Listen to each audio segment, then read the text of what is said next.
Di sholat itu kalau dikerjakan bisa berdampak pada percepatan terkabulnya doa. Minta apapun dijawab sepanjang maslahat.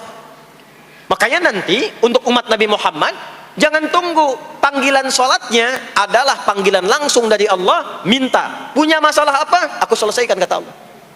Di sholat itu bukan main-main, bukan beban, bukan sekedar kewajiban, tapi kewajiban yang dipaksa untuk membahagiakan kita. Kalau Allah nggak sayang, nggak akan disuruh sholat.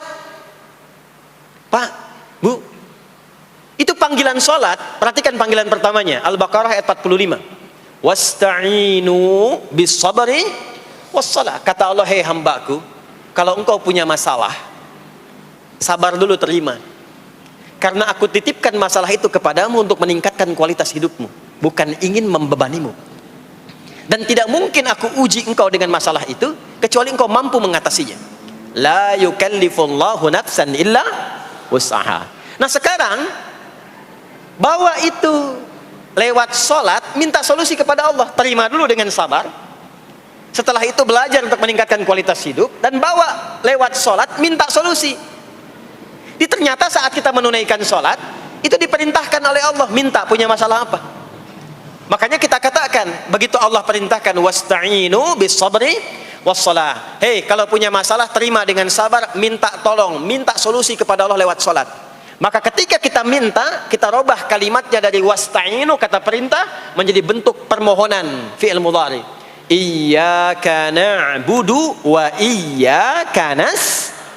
Itu ketika Anda mengucapkan iyyaka na'budu wa iyyaka nasta'in, fikihnya begini, ucapkan di lisan, hadirkan dalam hati dan pikiran kita masalah apa yang sedang kita rasakan.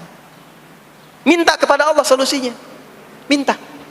Ini bukan sekedar diucapkan. Karena hadis qudsinya berbunyi begini, hadis qudsinya. An Abi Hurairah radhiyallahu ta'ala anhu qala, qala Rasulullah sallallahu alaihi wasallam, qala Allah azza wa jalla, Allah berfirman. Saya langsung saja ke bagian kalimat iyyaka na'budunya. Idza qala al-'abdu, kalau seorang hamba berkata dalam salatnya, iyyaka na'budu wa iyyaka nasta'in, ya Allah, sekarang hamba salat kepadamu, ibadah hanya kepadamu, seperti yang kau perintahkan. Maka hamba memohon kepadamu, ya Allah, seperti yang kau janjikan. Wa iyyaka nasta'in. Lalu hadirkan dalam benak kita, ya Allah, engkau maha tahu sebelum hamba ungkapkan. Hamba punya persoalan ini. Mohon kepadamu, ya Allah, hilangkan semua masalah itu. Berikan hamba solusi yang terbaik. Berikan hamba keberkahan darimu. Itu sekilas hadir dalam jiwa kita. Maka apa yang terjadi? Qala Allah azza wa jalla, dijawab kalimatnya itu, hadza baini wa baina 'abdi wa li 'abdi ma sa'al. Ini perjanjian antara aku dengan hambaku. Kalau hambaku benar sholatnya sampai kalimat ini, apapun yang dia mintakan sekarang, aku akan kabulkan. Sepanjang itu ada maslahat untuk dirinya. Dicontohkan itu oleh Nabi Zakaria. Beliau itu minta saat berdiri, Pak, bukan saat sujud. Dimulai dari berdiri, nanti akumulasinya saat sujud. Itu berdiri aja, kalau benar mintanya dikabulkan.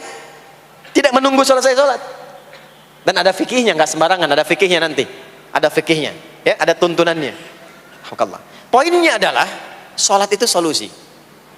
Makanya jangankan Nabi yang tadi saya sebutkan, Nabi Ismail, itu saking pentingnya sholat, wasiat beliau yang diviralkan di Al-Quran untuk semua keluarganya, sholat. Ada di Quran surah 19 Maryam ayat 55. Wa kana ya'muru ahlahu bis salah. Kata Allah, dan tercatat Ismail itu pernah berwasiat meminta semua keluarganya, hei, sholat. Jadi kalau kita mau urut sampai ke atas, semua sholat. Muhammad sallallahu alaihi wasallam bin Abdullah bin Abdul Muttalib bin Hashim bin Abdul Manaf bin Qusay bin Murrah bin Kilab bin Ka'ab bin Ghalib bin Fikir bin Malik bin Nadar bin Kinana bin Khuzaimah bin Mudrikah bin Ilyas bin Nizar bin Mudar bin Ma'ad bin Adnan bin Addi bin Adri bin Muqawwam bin Nahur bin Tarikh bin Ya'rub bin Yasjub bin Nabit bin Ismail alaihi salam bin Ibrahim alaihi salam bin Azar atau bin Nahur bin Abir bin Kinan bin Arfakhshad bin Sam bin Nuh alaihi salam bin Mikhlail Matusyalah bin Kinan bin Anwas bin Thith bin Adam alaihi salam. Semua salat. Coba ulangi itu. Semua salat. Para nabi salat, para rasul salat. Anda bukan nabi, bukan rasul, nggak mau sholat dan pengen mudah hidupnya, pengen masuk surga Firdaus lagi. Anda sehat? Jadi ini pentingnya salat itu bukan cuma kewajiban, tapi diwajibkan, dipaksa dengan wajib itu supaya bahagia, supaya falah. Makanya kalau ada panggilan azan, cara memahaminya ini falah. Oh, ini solusi saya di sini nih. Kebahagiaan saya ada di sini. Kesuksesan saya ada di sini. Ya, makanya ketika dipanggil oleh muadzin, hayya 'alas shalah, labbaik, siap saya. Di sini. Ini poinnya. Nah, saya sambungkan kembali, ya. Ketika seseorang dilatih lewat salat dan sudah mulai tersambung dengan Allah Subhanahu wa taala, maksudnya ingat Allah, tertatalah semua aktivitasnya. Maka berubahlah lewat salat ini, lewat latihan ini, semua kegiatannya berubah, didorong menjadi amal soleh. Karena itu, setiap orang yang salatnya benar, yang pertama dianugerahkan oleh Allah kepada orang salat itu bukan dunia. Bukan dunia. Tapi perubahan perilakunya menjadi lebih baik. Jadi bukan kaya dulu. Ya. Abdurrahman bin Auf tuh hijrah masuk Islam, dilatih sholat, malah hartanya hilang semua, dirampas. Ya. Tapi setelah itu jadi apa? Jadi orang paling kaya. Ya. Abu Bakar As-Siddiq, Utsman bin Affan, Umar bin Khattab, pertama kali masuk Islam kan latihannya sholat. Apakah langsung kaya? Jadi pemimpin? Jadi diplomat? Amr bin As bisa ekspedisi dari Afrika Utara sampai ke Syam? Tidak. Yang diberikan apa? Perubahan perilaku dulu. Dihilangkan sifat-sifat buruknya, dijaga dengan kemuliaan. Jadi dua sumber yang menjadikan manusia itu buruk dalam nafsunya, itu ada dua. Di nafsu itu nanti punya dorongan untuk mengarahkan kepada yang buruk, namanya fujur. Lawannya nanti takwa. Lawannya takwa. Di Quran surah Asy-Syams surah 91 ayat 7 sampai 10, wa nafsi wa ma sawaha fa alhamaha fujuraha wa taqwaha. Nah, fujur itu nanti yang membisikkan, mengarahkan kepada hal-hal yang negatif. Itu yang ditunggangi oleh setan. Setan memberikan was-was itu ke nafsu, ke fujurnya. Alladzi yuwaswisu fi sudur innas. Di dalam sudur ada qalbu, di dalam qalbu ada nafas, di dalam nafas ada fujur. Fujur itu yang digoda. Maka keluarlah kemudian dua hal. Yang pertama ada yang disebut dengan fahsya. Fahsya itu dorongan dari syahwat untuk berbuat yang menyimpang. Pornografi, porno aksi, LGBT, kata-kata jorok itu fahsya. Fahsya. Nanti temannya adalah mungkar. Mungkar itu keburukan yang diingkari, ditolak oleh hati, sumbernya nafsu perut dan akal. Mencuri itu mungkar. Merampok itu mungkar. Korupsi, membunuh, menipu itu mungkar. Jadi sumber keburukan itu cuma dua. Kalau bukan fahsya itu mungkar. Orang yang sholatnya benar, maka parameternya itu, ukuran pertama kali dia dapatkan adalah ditutupnya oleh Allah, dijaganya oleh Allah keadaan nafsunya, sehingga dia tidak dikontrol oleh perbuatan fahsya dan mungkarnya. Maka aktiflah sinyal takwanya. Takwa itu lawan nafsu. Makanya nanti kaitan takwa dengan nafsu sama-sama disebutkan. Nafsu 115 kali, takwa yang terkait fungsi nafsu 115 kali. Takwa digembosi, ya, awas, diwaswasi oleh setan, setan disebutkan 88 kali. Takwa disupport oleh malaikat, malaikat di Quran disebutkan 88 kali. Ini bukan ilmu tak-atik, hitung sendiri aja kalau mau. Itu menarik tuh. Karena sama, kalau Anda mendengar suara adzan kan ada bisikan kan? Cepat, sudah adzan, siap-siap. Itu malaikat tuh. Tapi begitu selesai adzan, la ilaha illallah, tenang, baru adzan, belum qomat. Itu setan. Terus dua-duanya tuh, ya, memberikan bisikan, yang satu mensupport dan seterusnya. Yang paling menarik adalah kalau sholat kita benar, maka sinyal takwa aktif. Makanya amalan takwa pertama itu sholat. Setelah beriman, amalan takwa pertama sholat. Al-Baqarah ayat 2 dan 3. Dzalikal kitabu la raiba fi hudal lil muttaqin. Siapa muttaqin, orang takwa di situ? Ayat 3-nya, alladzina yu'minuna bil ghaibi wa yuqimunas sholat. Jadi kalau sholatnya aktif, takwanya aktif, sinyalnya aktif, sinyal itu yang akan menutup fahsya dan mungkar. Maka turunlah Quran surah ke-29 ayat ke-45. Utslu ma uhiya ilaika minal kitabi wa aqimis shalah. Kita hafal tengahnya, innas salata tanha 'anil fahsya'i wal Maka kalau orang sholat tidak akan berbuat fahsya, tidak ada lagi yang melambai laki-laki. Allah, nggak ada. Laki-laki yang laki-laki, perempuan-perempuan. Nggak ada lagi tontonan-tontonan pornografi. Yang jorok-jorok, yang kotor-kotor. Nggak ada lagi kata-kata kotor di lisan itu. Karena lisannya dilatih untuk mengucapkan yang baik-baik. Allah, sami'allahu liman hamidah, subhanallah, alhamdulillah, Allahu akbar. Makanya pasca sholat itu berubah.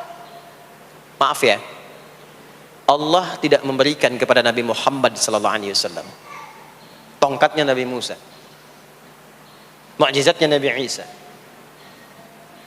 apalagi Nabi Ibrahim dan selainnya. Tapi Allah turunkan Al-Quran kepada Nabi Muhammad SAW, lalu dipraktekkan Quran itu pertama lewat sholat. Anda tahu apa yang terjadi? Nabi Muhammad itu diutus oleh Allah dalam lingkup masyarakat yang sangat terbelakang dan hatam kriminal. Jadi kriminalnya bukan dikerjakan, hatam. Dan nyaris tidak kenal kebaikan, makanya disebut dengan jahiliyah. Kalau Bapak Ibu tanya di zaman Nabi, ya maaf, ada pezina? Bukan cuman ada, hatam, perfeksionis zinanya. Gitu. Membunuh itu, ya, mabuk, ada orang mabuk kekinian di zaman jahiliyah, pemabuk amatir itu 5 kali sehari mabuknya. Yang amatir. Jadi kalau baru mabuk sekali, 2 kali itu coba-coba. Amatir itu 5 kali. Pembegal. Ya, sekarang kita dengar berita ada begal ini itu. Jahiliyah itu sekampung begal semua. Kampung Gifar. Tapi Allah menghendaki Rasulullah latih lewat salat. Apa yang terjadi? Berubah jahiliyah itu, berubah menjadi khairu ummah, umat terbaik yang paling teladan, yang menginspirasi, yang pernah berkehidupan di bumi. Sampai persaksiannya dari Allah langsung, turun Quran surah ketiga Ali Imran ayat 110. Kuntum khaira ummatin ukhrijat linnas. Jadi kalau ada orang dermawan, itu yang paling dermawan. Kalau ada orang sabar, itu yang paling sabar. Kalau ada pasar yang paling ideal, itu yang paling bagus. Berubah itu. Ya. Kenal Abu Dzar Al-Ghifari? Ayo kenal. Enggak. Abu Dzar Al-Ghifari itu nama aslinya Jundub bin Junadah. Di antara pemimpin begal di zamannya. Dari kota Ghifar. Ghifar itu kampung begal asalnya. Ya, hamukumullah. Masuk Islam. Datang ke Mekah. Bertemu dengan Rasulullah. Begitu masuk Islam, kata Jundub bin Junadah, ya Rasulullah, ausini au kama qala, berikan saya nasihat. Kata Nabi, pulang sekarang. Kata beliau, enggak, saya mau umumkan keislaman saya depan Ka'bah. Kata Nabi, jangan lakukan. Sekarang orang masih belum tahu tentang Islam, nanti marah kamu dipukuli. Kata beliau, ya Rasulullah, saya ini membegal terang-terangan, masa bersyahadat sembunyi-sembunyi? Maka keluar ke depan Ka'bah, dia katakan, ya ma'asyara Quraisyin, hei semua orang Quraisy. Datang orang, usyhidu bi annahu la ilaha illallah wa anna Muhammadar Rasulullah. Aku bersaksi, syahadat la ilaha illallah Muhammadar Rasulullah. Kalian mau apa? Dipukulin sampai pingsan. Sampai ketika akan diteruskan, ada riwayat mengatakan datang Sayyidina Ali bin Abi Thalib, ada yang mengatakan Sayyidina Hamzah, ya, bin Abdul Muttalib radhiyallahu ta'ala anhuma jami'an. Datang menyampaikan, jangan teruskan. Kalau ini meninggal, ini wafat, kita akan celaka karena kafilah kita akan lewat desa Ghifar. Kalau lewat Ghifar gak akan berhasil niaga kita, katanya. Ya, karena akan dihabisi semua, ini orang Ghifar. Maka dibiarkan pergi, pulang. Tahu apa yang terjadi? Begitu Nabi hijrah ke Madinah, dikagetkan dengan suara kaki yang berdecak kencang, bang bung bang bung bang bung. Ternyata ada berita gembira, sekampung begal Ghifar itu masuk Islam semuanya, berubah jadi baik. Untuk menginspirasi generasi kemudian, maka dipopulerkanlah oleh beliau kunyahnya dengan nama daerahnya. Sayalah Abu Dzar Al-Ghifari. Al-Ghifari itu maksudnya apa? Dulu saya ini berasal dari Ghifar, kampung saya kampung begal. Cuma karena saya masuk Islam, diajarin sholat, diajarin baik, sekampung baik semua. Ya. Makanya orang-orang Arab setelah itu, bahkan non-Arab, kalau datang memperkenalkan daerahnya. Imam Al-Bukhari, itu nama aslinya bukan Al-Bukhari. Nama aslinya Muhammad. Punya bapak namanya Ismail, punya kakek namanya Ibrahim, kakek buyutnya Al-Bughirah, eyang buyutnya Al-Bardizbah. Tinggal di kecamatan Ju'fah, Kabupaten Bukhara, Provinsi Khorasan, sekarang negaranya Uzbekistan. Karena berasal dari Bukhara, datanglah beliau kemudian ke Arab, sekarang ke Jazirah, ke Mekah, ke Madinah, memperkenalkan, saya bukan orang Arab, saya dari Bukhara. Rumusnya tambah alif lam di depannya, ujungnya tutup dengan i. Al-Bukhari, saya dari Bukhara. Diperkenalkan, maksudnya apa? Islam sudah masuk ke tempat saya. Orang-orangnya sudah baik, orang-orangnya sudah khusyuk. Itu memperkenalkan. Orang tua kita, Syekh Yasin dari Padang, maka diperkenalkan Syekh Yasin Al-Padangi. Syekh Ahmad Khatib dari Minangkabau, Syekh Ahmad Khatib Al-Minangkabawi. Syekh Abdul Somad dari Palembang, Syekh Abdul Somad Al-Palembangi. Syekh Nawawi dari Banten, Syekh Nawawi Al-Bantani. Ya, nanti ada Pak Ghafur dari Pondok Indah, ya, Masjid Raya Pondok Indah, datang ke Mekah umrah haji. Ana Ghafur Al-Masjid Raya Al-Pondok Indahi gitu. Itulah salat. Salat. Jadi salat itu merubah keadaan kita lebih baik. Itulah sebabnya kenapa 5 waktu. Karena Allah inginkan di setiap waktu kita jadi orang baik. Di setiap waktu kita bahagia. Setiap waktu selesai persoalan. Datang masalah subuh, ya, antara subuh ke zuhur kan ada masalah tuh. Gak mungkin ada orang dari subuh ke zuhur gak punya masalah tuh, gak mungkin. Tuh wajahnya udah kelihatan tuh. Ya, makanya kita datang, ya, menghadap kepada Allah, minta diselesaikan, minta diberikan taufik, sujud kita, diberikanlah solusi. Zuhur ke asar ada masalah, datang saat asar. Asar ke maghrib punya masalah, datang. Makanya semua ulama dulu seperti itu. Al-Bukhari itu menuliskan kitab sahihnya itu 16 tahun. Setiap satu hadis akan ditulis, salat dulu. Salat dulu. Begitu tenang, nyaman, baru tuliskan. 16 tahun. Itulah salat. Nah, dari sekian waktu yang 5 kali itu, ada waktu yang spesial. Waktu spesial inilah yang ingin saya bahas, yang tadi disampaikan dalam pengantar sambutan. Jadi ini inti yang mau saya katakan. Ini barusan muqaddimah tuh. Barusan muqaddimah. Baik. Kan kita salat berapa kali sehari? Kita hitung. 1, subuh. 2, zuhur. 3, keempat, yang kelima, isya. Berapa jumlah rakaatnya? 17. Baik ya. Itu nomor telepon untuk koneksinya. Koneksi kita dengan Allah nomornya catat ya, 24434. Ya, kalau ditanya berapa nomor koneksi dengan Allah? 24434. Subuh 2, zuhur 4, asar 4, maghrib 3, isya 4. 5 waktu kan? Baik. Di 5 waktu ini kita dijaga, diinginkan menjadi hamba yang baik, bahagia, nggak lekat dengan masalah, tuntas semua. Saking sayangnya Allah sama kita. Kalau nggak sayang nggak disuruh sholat. Itulah sebabnya ketika diperintahkan menunaikan waktu sholat, diberikanlah gambaran waktunya. Tapi yang jadi persoalan kita sekarang yang akan dibahas, di antara sekian waktu itu ada waktu-waktu yang spesial. Ada waktu-waktu yang spesial. Dari mulai subuh ke isya itu ada yang dispesialkan oleh Allah karena ada bonus berlipat di dalamnya. Waktu apakah itu? Mari kita bacakan dulu mulai dengan Quran surah kedua ayat 238. Paling kanan sebelah atas di mushaf standar. A'udzubillahi minasyaitonirrajim. Bismillahirrahmanirrahim. Mohon izin saya agak lambatkan sedikit ritmenya karena ini inti yang mau kita bahas. Tadi muqaddimah makanya saya percepat ya. Hafizu 'alas salawati was salatil wusta wa qumu lillahi qanitin. Hafizu. Kalau Bapak Ibu lihat mushaf terjemah, diterjemahkannya dengan jagalah. Jagalah itu ihfadhu, hafidha yahfadh. Tapi kalau ada alif setelah hafidhu, itu berarti fi'il madhinya, past tense-nya, akar kata kerjanya hafadha, yuhafidhu. Alifnya mufa'alah, bermakna saling. Jadi mengartikannya begini, hafidhu 'alas salawati. Hei, hendaklah kalian saling menjaga waktu sholat. Kalau saling itu sendirian atau banyakan? Banyakan. Jadi kalau bapak di rumah ada 5 orang, bapak, ibu, dan 3 orang anak, maka jangan sholat sendirian pak. Ingatkan anaknya, ingatkan istrinya.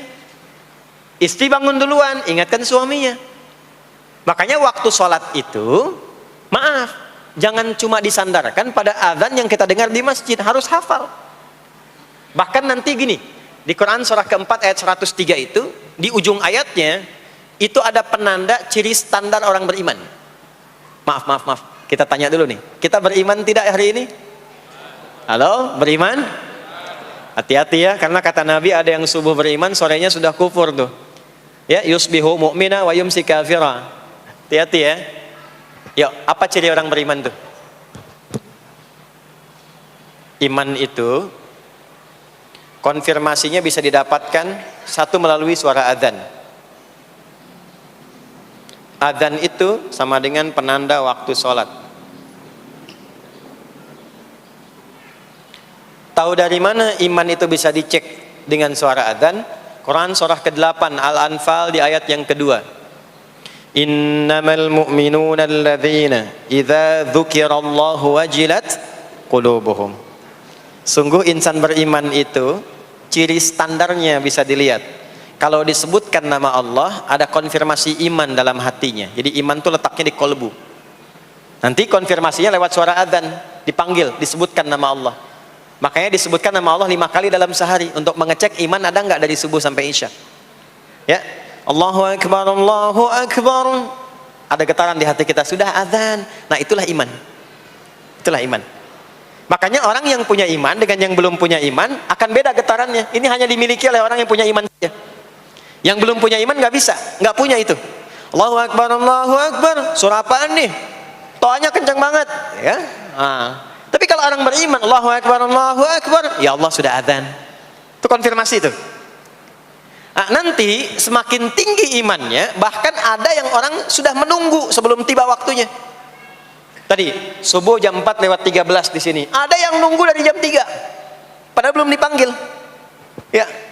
Masya Allah. Di Bekasi 4 lewat 9. Allahu Akbar, Allahu Akbar. Azan. Ingat dia. Nah, itu ciri beriman. Cuman imannya standar.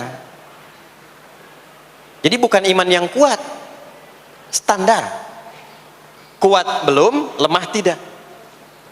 Allahu Akbar, Allahu Akbar. Jam 4 lewat 9. Jam 3 sudah bangun. Nunggu itu. Iman yang kuat. Masya Allah. Ada yang baru subuh dan nunggu isya. Tunggu. Kuat. Ada yang sudah qomat, sudah la ilaha illallah, belum kepanggil, dipanggil 4 lewat 9, dia baru bangun jam 9 lewat 4.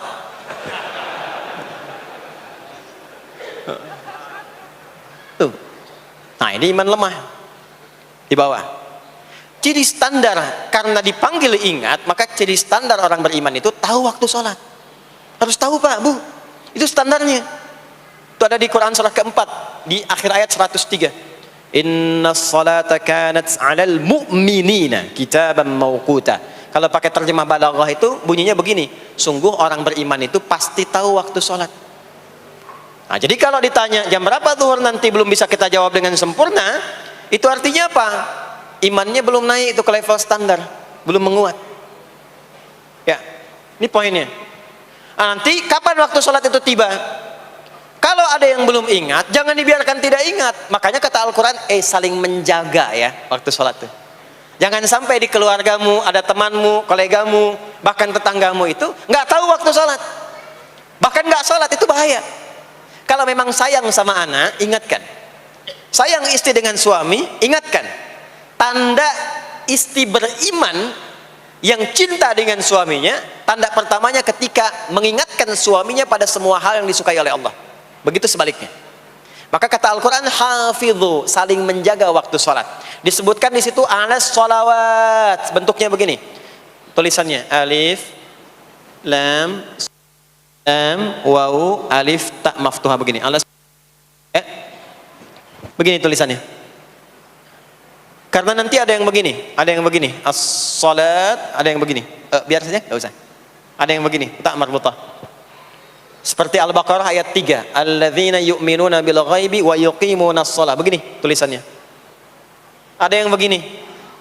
As-salat pakai alif ta gini. Tapi di Al-Baqarah ayat 238 tulisannya begini. Alas salawati, taknya terbuka. Secara singkat begini, secara singkat. Kalau tulisannya begini, maka yang dimaksud salat fardu. Yang dimaksud salat apa? Salat fardu. Salat fardu itu ada berapa? 5 waktu. Maka kata Allah, hei, saling jaga ya. Waktu salat yang fardu itu yang 5 waktu. Di antara yang 5 itu ada yang spesial. Was-salatil wusta, waktu yang pertengahan, tengah-tengah di antara 5 waktu itu. Yuk kita tuliskan dulu sebentar. Salat ada salat apa saja? Subuh, kemudian zuhur, kemudian asar, kemudian nggak cukup, ambil ke sini, maghrib, kemudian isya. Subuh, zuhur, asar, pindah sini, maghrib, isya. Lihat rumusnya. Jadi yang sholat pertengahan yang mana? Jangan lihat tulisannya itu ya, karena subuh di tengah-tengah disebutnya subuh ya. Sholat pertengahan yang mana? Asar apa subuh? Subuh apa asar? Apa dalilnya? Kita pakai dalil. Nah, sholat pertengahan itu disebutkan oleh Nabi itu ada 2. Ada subuh dan asar. Qala Rasulullah sallallahu alaihi wasallam yata'aqabuna fiikum malaikatul laili wa malaikatul nahari fi salatil asri wa fi salatil fajri. Berebut semua malaikat yang bertugas di siang dan malam, berebut membersamai kita. Kalau berebut itu artinya kalau ada yang berdoa diaminkan, kalau ada yang mohon ampun diistighfarkan oleh malaikat. Jadi malaikatnya minta kepada Allah, ya Allah ampuni si fulan, ya Allah ampuni si fulan, ya Allah si fulan, dan seterusnya. Sampai selesai. Itu khusus di salat asar dan salat subuh. Sampai kemudian thumma yas'aduna ila sama'. Kemudian mereka, para malaikat itu kembali bertugas masing-masing, lalu Allah mengonfirmasi kepada mereka untuk menunjukkan kebenaran tugas malaikat yang tidak bermaksiat. Allah Maha tahu tentang hambanya. Maha tahu. Tapi Allah ingin menunjukkan kepada kita apa yang benar dari lisan malaikat itu, yang enggak pernah berdusta. Ya, maka Allah bertanya kepada malaikat, bagaimana keadaan hambaku ketika engkau tinggalkan? Maka disampaikan oleh malaikat itu, ya Allah, aku meninggalkan hambamu si fulan, dia sedang menunaikan ibadah, dia sedang sholat kepadamu, dan khusyuk berdoa, dan seterusnya. Maka apa jawabannya? Saksikanlah, ketika malaikat menyampaikan sedang ibadah, maka turun bonus dari Allah untuk mengampuni dosa si hamba itu. Itulah manfaatnya waktu pertengahan. Waktunya disebutkan di hadis ini asar dan subuh. Antara asar dan subuh itu masih ada yang unggul, ada yang istimewa lagi. Apa yang istimewa? Antara asar dan subuh yang istimewa terletak di subuhnya. Jadi dari 5 waktu ini, yang pertengahan asar dan subuh, karena amal di bawah ditunjukkan untuk mendapatkan penilaian langsung dari Allah seketika dan memberikan jawaban dari apa yang kita inginkan, asar dan subuh. Tapi dibandingkan asar dengan subuh, gila keduanya dibandingkan, dua-duanya mulia. Maka subuh punya kemuliaan yang tidak dimiliki oleh asar. Ya, makanya nanti asar bisa bertemu dengan zuhur, masih ada jama, masih ada qasar. Maghrib ketemu isya, masih ada jama, ada qasar. Ya, tapi subuh nggak bisa di jama, nggak bisa di qasar. Ya, makanya subuh letaknya jauh, ke isya jauh, ke zuhur jauh. Ya, saya mau jamaah. Ya, jama antara isya dengan subuh biar nanti bangunnya sekalian gitu, nggak bisa. Ya, maghrib masih bisa dijama dengan isya, isya dikosor dari 4 jadi 2. Maghrib nggak bisa dikosor karena 3 nggak mungkin jadi 1,5. Ya, zuhur udah 2, masa mau dikurangin lagi? Subuh udah 2, nggak mungkin dikurangi lagi. Maka dari itu subuh menyendiri sendiri. Nah, ada apa kemuliaan di subuh itu? Maka turunlah Quran surah ke-17 ayat 78 yang tadi saya bacakan di awal. Aqimis salata liduluki syamsi ila ghasaqil lail. Sampai sini zuhur sampai isya. Duluki syamsi tergelincir matahari itu zuhur. Sampai ghasaqil lail tiba malam itu isya. Lalu ditutup ujungnya wa qur'anal fajr. Khusus untuk subuh itu ditambahkan selain sholat ada bahasa Quran di Quran sendiri. Khusus untuk subuh redaksinya ditambahkan dengan Quran. Apa Apa itu Quran? Halo, apa itu Quran? Kalau tidak tahu cepat katakan wallahu a'lam. Apa itu Quran? Wallahu a'lam. Ada Quran, ada Al-Quran. Ada Quran, ada Al-Quran. Kalau yang disebut Al-Quran itu mutlak firman Allah. Dari mulai Al-Fatihah sampai An-Nas. Ini yang terdapat di dalam mushaf ini, di 2 jilid ini. Ya, itu Al-Quran. Kalau disebutkan Quran tanpa alif lam, maka yang dimaksudkan bacaan secara umum. Apakah itu Al-Quran, doa, istighfar, semua bacaan itu Quran. Kemuliaan sholat subuh itu dimulai sejak waktu fajar, matahari mulai keluar sinarnya untuk membelah gelapnya malam, itu sinarnya disebut dengan fajar. Nanti subuhnya saya terangkan di akhir. Sinarnya membelah kegelapan malam, fajar shadiq. Maka pada saat itu bukan hanya sholatnya yang punya keistimewaan seperti sholat asar tadi, tapi semua bacaannya langsung dijawab seketika oleh Allah Subhanahu wa taala, dipersaksikan oleh seluruh malaikat dan dijawab langsung oleh Allah Subhanahu wa taala. Jadi kalau Anda berdoa, maaf, doanya lebih cepat terkabul kalau dipanjatkan dengan cara yang benar dan khusyuk. Kalau Anda istighfar, langsung dijawab.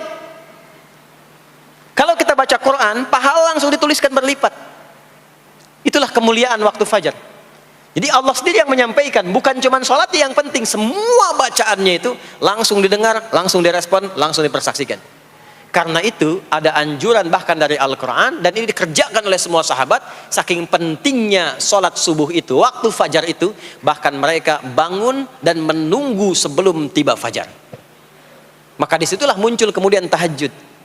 Maka muncullah kemudian istighfar sebelum waktu subuh. Ya, ada amalan. Ini saya mau kasih rahasia ya. Tapi tolong jaga. Ini antara kita saja di sini.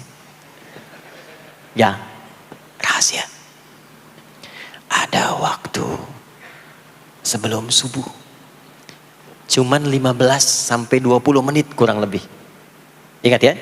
Kalau dikonversi sekitar 15 sampai 20 menit waktunya. Namanya waktu sahar.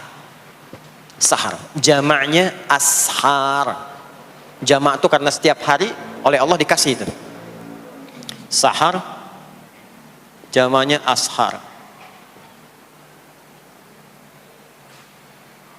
Rahasianya di mana? Bapak Ibu, ini waktu yang paling cepat untuk terkabulnya doa. Anda mau minta apa saja, hadisnya qudsi. Ibadi, kata Allah, hambaku, siapapun yang bermohon sekarang aku kabulkan, yang minta aku berikan. Wa man istaghfara li ghafartu lah. Siapa yang minta ampunan, istighfar, aku ampuni dia sekarang juga. Baik. Bapak Ibu begini, saya tanya nih, kalau ditawarkan minta apa saja diberi, ya, terus minta ampun juga diampuni, pilih mana? Minta apa saja diberi, mau minta apa saja, atau mau minta ampunan istighfar? Pilih mana? Jujur aja, kalau ada proyek nilainya 100 miliar, ya, ada utang 1 miliar belum ditutup, terus belum minta apa saja diberikan, pilih mana? Minta 100 miliar, potensi dikabulkan, atau minta diampuni dosa, pilih mana?